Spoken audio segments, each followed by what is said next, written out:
ಚೆನ್ನಮ್ಮ ಅವರ ಅಂತಿಮ ದರ್ಶನವನ್ನ ಪಡೆದ್ರು CM DK Shivakumar. ಪತ್ನಿ ಉಷಾ ಜೊತೆ ಬಂದು ಅಂತಿಮ ದರ್ಶನವನ್ನ ಪಡೆದ್ರು. ದೃಶ್ಯದಲ್ಲಿ ನೋಡ್ತಾ ಇದ್ರಿ ನೀವು. ಚೆನ್ನಮ್ಮ ಅವರ ನಿಧನದ ಸುದ್ದಿ ತಿಳಿತಾ ಇದ್ದಂತೆ ಟ್ವೀಟ್ ಮಾಡಿದ್ರು. ಅನಾರೋಗ್ಯದಿಂದ ಆಸ್ಪತ್ರೆಯಲ್ಲಿ ಟ್ರೀಟ್ಮೆಂಟ್ ಪಡಿತಾ ಇದ್ರು, ಆದ್ರೆ ಗುಣಮುಖರಾಗಿ ವಾಪಸ್ ಬರ್ತಾರೆ ಅಂತಲೇ ಭಾವಿಸಿದ್ವಿ, ಆದ್ರೆ ಹೀಗಾಯ್ತು, ತುಂಬಾ ದುಃಖ ಆಯ್ತು ಅಂತ ಟ್ವೀಟ್ ಮಾಡಿದ್ರು ಡಿಕೆ ಶಿವಕುಮಾರ್ ಅವರು. ಪಾರ್ಥಿವ ಪದ್ಮನಾಭನಗರದ ನಿವಾಸದಲ್ಲಿದೆ.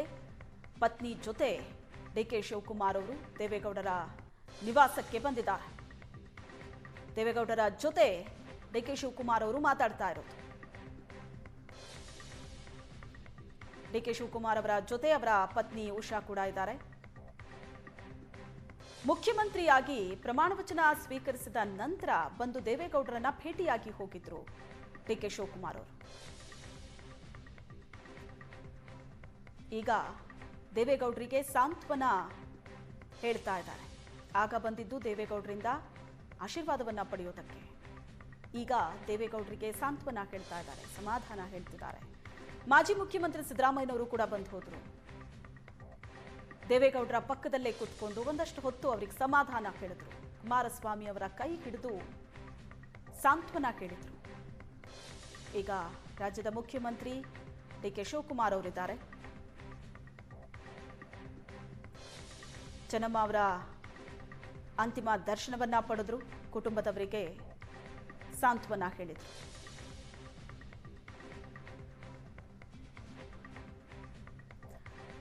ಚೆನ್ನಮ್ಮ ಅವರ ಪಾರ್ಥಿವದ ಮುಂದೆ ದೇವೇಗೌಡರು ಕೂತಿದ್ದಾರೆ, ದುಃಖದಲ್ಲಿದ್ದಾರೆ. 72 ವರ್ಷದ ಜೊತೆಯ ಪಯಣ, ಕಷ್ಟ ಸುಖಗಳಲ್ಲಿ ಜೊತೆಯಾಗಿ ನಿಂತವರು.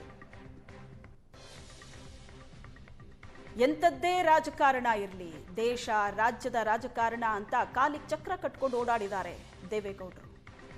ಅಂತ ಸಂದರ್ಭದಲ್ಲೂ ಜೊತೆಯಾಗಿ ನಿಂತಹ ಪತ್ನಿ, ಇಡೀ ಕುಟುಂಬವನ್ನ ಸಮರ್ಥವಾಗಿ ನಿಭಾಯಿಸಿದಂತಹ ಪತ್ನಿ ಈಗ ಅಗಲಿದ್ದಾರೆ. ಆ ಅಗಲಿಕೆಯ ನೋವು ದೇವೇಗೌಡರಲ್ಲಿ ಬಹಳ ಕಾಣಿಸ್ತಾ ಇದೆ. ಎರಡೂ ದೃಶ್ಯ ನೋಡ್ತಾ ಇದ್ರಿ. ಹಾಲಿ ಸಿಎಂ ಮತ್ತು ಮಾಜಿ ಸಿಎಂ ಇಬ್ರು ಭೇಟಿ ಕೊಟ್ಟಂತಹ ಕ್ಷಣದ ವಿಡಿಯೋ ಇದು. ಪದ್ಮನಾಭನಗರದ ಮನೆಯಲ್ಲಿ ಪಾರ್ಥಿವ ಇಡಲಾಗಿದೆ. ಸೋಮಣ್ಣ ಅವರು ಭೇಟಿ ಕೊಟ್ಟಾಗಿನ ದೃಶ್ಯ ನೋಡ್ತಾ ಇದ್ರಿ.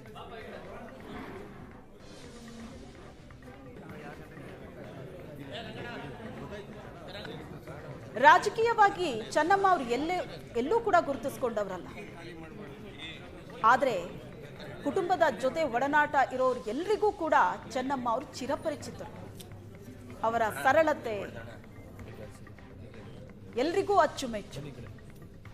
ಎಂಥದ್ದೇ ಸಂಕಷ್ಟದ ಪರಿಸ್ಥಿತಿಯಲ್ಲೂ ಕೂಡ, ಸೋತು ಕೂತಿದ್ದೀವಿ ಅಂದಾಗ್ಲೂ ಕೂಡ ಚೆನ್ನಮ್ಮ ಅವರ ಮಾತು ಎಂಥವರನ್ನೂ ಕೂಡ ಮತ್ತೆ ಧೈರ್ಯ ತಂದುಕೊಳ್ಳೋ ಹಾಗೆ ಮಾಡುತ್ತೆ. ಇದನ್ನ ಬಹಳಷ್ಟು ಜನ ಅವರ ಮಾತುಗಳಲ್ಲೇ ಹೇಳಿದ್ದಾರೆ. ತೀರಾ ಹೀನಾಯವಾಗಿ ಸೋತಂತ ಸಂದರ್ಭದಲ್ಲೂ ಕೂಡ ಬೇಜಾರಾಗಬೇಡಿ, ಮತ್ತೆ ಗೆಲ್ತೀರಿ, ಜನರ ಜೊತೆ ಇರಿ, ಜನರ ಪರವಾಗಿ ಕೆಲಸ ಮಾಡಿ, ಜನರ ಸೇವೆ ಮಾಡಿ, ಒಳ್ಳೇದಾಗತ್ತೆ, ಮುಂದೊಂದಿನ ಗೆದ್ದೇ ಗೆಲ್ತೀರಿ ಅನ್ನೋ ಮಾತುಗಳಿತ್ತು ಚೆನ್ನಮ್ಮ ಅವ್ರಿಗೆ.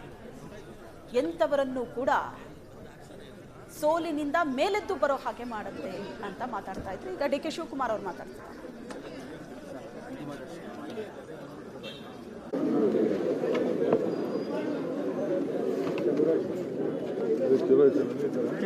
ಹೋದ್ರು ಕೆಳಗಡೆ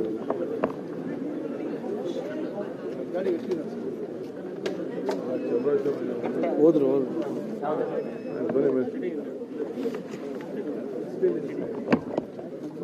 ಓಕೆ.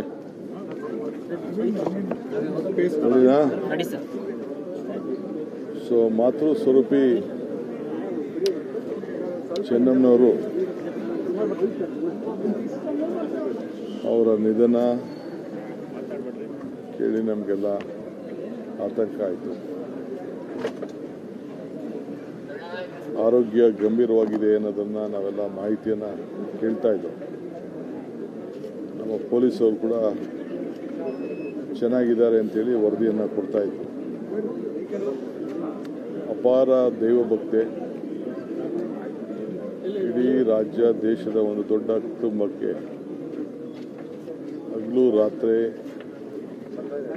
ಎಲ್ಲ ಕಷ್ಟದಿಂದಲೇ ಸುಖದಿಂದಲೇ ಜೊತೆಯಲ್ಲಿ ಇದ್ಕೊಂಡು ಒಂದು ದೊಡ್ಡ ಸೇವೆಯನ್ನು ಮಾಡಿದಂಥ ಒಬ್ಬ ಧೀಮಂತ ಹೆಣ್ಮಗಳು. ನಾವ್ಯಾರು ಶಾಶ್ವತವಾಗಿ ಇರಲಿಕ್ಕಾಗುವುದಿಲ್ಲ.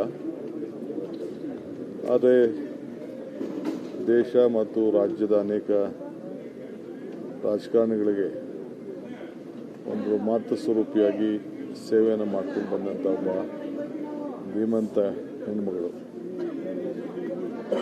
ದೇವೇಗೌಡರು ಮತ್ತು ಅವರ ಎಲ್ಲ ಮಕ್ಕಳ ಅವರ ಕುಟುಂಬದ ಯಶಸ್ಸಿಗೆ ಅನೇಕ ತ್ಯಾಗಗಳನ್ನು ಮಾಡಿದಂಥ ಒಬ್ಬ ಧೀಮಂತ ಹೆಣ್ಮಗಳನ್ನು ನಾವು ಇವತ್ತು ಕಳ್ಕೊಂಡಿದ್ದೇವೆ. ಕರ್ನಾಟಕ ಸರ್ಕಾರ ಅವರಿಗೆ ಸರ್ಕಾರದ ಗೌರವದೊಂದಿಗೆ ಅವರಿಗೆ ಅಂತಿಮ ನಮನವನ್ನು ಕೊಡಬೇಕು ಅಂತೇಳಿ ನಾನು ತೀರ್ಮಾನವನ್ನು ಮಾಡಿದ್ದೇನೆ.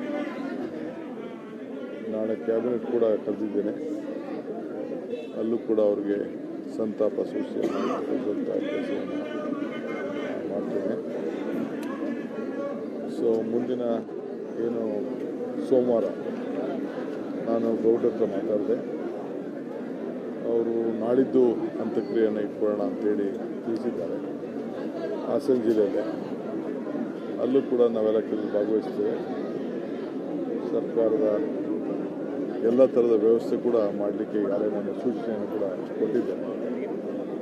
ಒಬ್ಬ ದೇಶದ ಪ್ರಧಾನಮಂತ್ರಿಯ ಧರ್ಮಪತ್ನಿ, ಮಾಜಿ ಪ್ರಧಾನಮಂತ್ರಿ ಧರ್ಮಪತ್ನಿ, ಒಬ್ಬ ಹಿರಿಯ ರಾಜಕಾರಣಿಗಳ ಕುಟುಂಬ, ಕೇಂದ್ರ ಸಚಿವರ ತಾಯಿ, ಇವೆಲ್ಲ ಗಮನದಲ್ಲಿಟ್ಕೊಂಡು ನಾವು ಸರ್ಕಾರದ ಗೌರವ ಕೊಡಬೇಕು ಅನ್ನೋದನ್ನು ತೀರ್ಮಾನವನ್ನು ಮಾಡಿದ್ದೇವೆ. ಅವರ ಆತ್ಮಕ್ಕೆ ಶಾಂತಿ ಸಿಗಲಿ. ಇನ್ನು ಅನೇಕ ವಿಚಾರಗಳು ಮಾತಾಡೋದಿದ್ರು ಕೂಡ ಬೇರೆ ಸಂದರ್ಭದಲ್ಲಿ ಅವರ ವಿಚಾರವನ್ನು ಅವ್ರು ಮಾಡಿದಂಥ ತ್ಯಾಗ, ಮನೆಯಲ್ಲಿ ಎಲ್ಲರೂ ಕೂಡ ಒಟ್ಟಿಗೆ ತೆಗೆದುಕೊಂಡು ಹೋಗುವಂಥದ್ದು ಒಂದು ಹೆಣ್ಮಗಳು ಇಡೀ ನಮ್ಮ ರಾಜ್ಯದಲ್ಲೇ ಒಂದು ದೊಡ್ಡ ಎಲ್ಲ ಹೆಣ್ಣು ಮಕ್ಕಳಿಗೆ ಒಂದು ಮಾದರಿಯಾಗಿ ತ್ಯಾಗದ ಸ್ವರೂಪಿ ಅನ್ನೋದನ್ನು ನನಗೆ ಹೇಳಲಿಕ್ಕೆ ಭಾಳ ಈ ಚಿಕ್ಕ ವಯಸ್ಸಿಂದನೂ ಕೂಡ ಸುಮಾರು ದೇವೇಗೌಡರ ರಾಜಕಾರಣ ಸುಮಾರು 60-65-20 ವರ್ಷ ನಡೆದಿದೆ. ಹಾಗೆಲ್ಲ ಕೂಡ ಆ ಯಶಸ್ಸು, ಕಷ್ಟ, ಸುಖ, ನೋವು ಎಲ್ಲದಕ್ಕೂ ಕೂಡ ಪಾತ್ರರಾಗಿದ್ದಾರೆ. ಇದು ಭಾಳ ವಿಶೇಷ. ಅವರ ಆತ್ಮಕ್ಕೆ ಶಾಂತಿ ಸಿಗಲಿ. ಅವರೆಲ್ಲ ಬಂಧುಗಳು, ಕುಟುಂಬದ ಎಲ್ಲ ಸದಸ್ಯರು ಕೂಡ ಅವರು ಕಳ್ಕೊಳ್ಳೋಂಥ ಶಕ್ತಿ ಸಿಗಲಿ ಅಂತೇಳಿ ಭಗವಂತನಲ್ಲಿ ನಾನು ಪ್ರಾರ್ಥನೆ ಮಾಡ್ತೀನಿ.